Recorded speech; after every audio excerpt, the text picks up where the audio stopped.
It's the foundation for everything. The stronger your core, the better your posture, for one.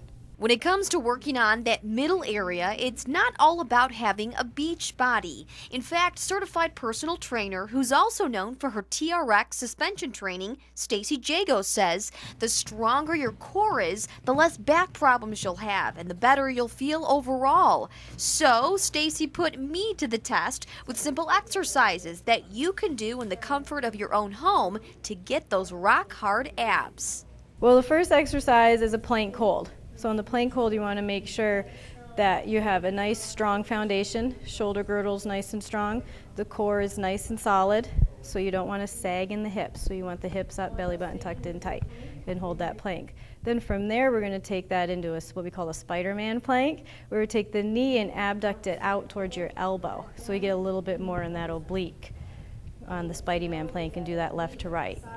And then from there, we're going to change it more of a transverse type of plane. We're going to take the leg and drive it underneath the body and try to hit your hand with your foot. So this one is pretty hard. It's going to take some hip flexibility, but you'll feel it in the core for sure, and do that left to right.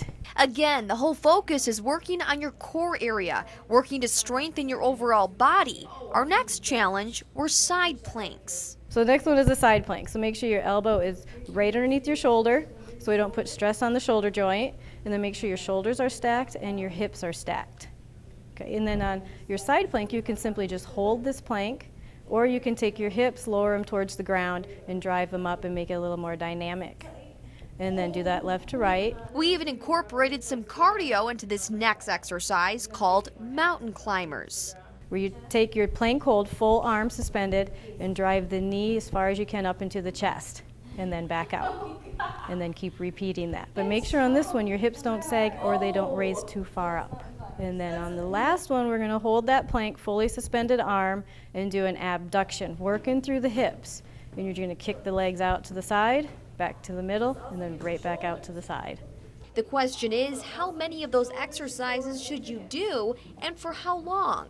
You could do a little time circuit with these. You could get a little timer and do 30 seconds. Depending on what your fitness level is, 15 seconds might be enough your first time around, but as you get stronger, you can keep increasing that to 30, 45, even a minute on these.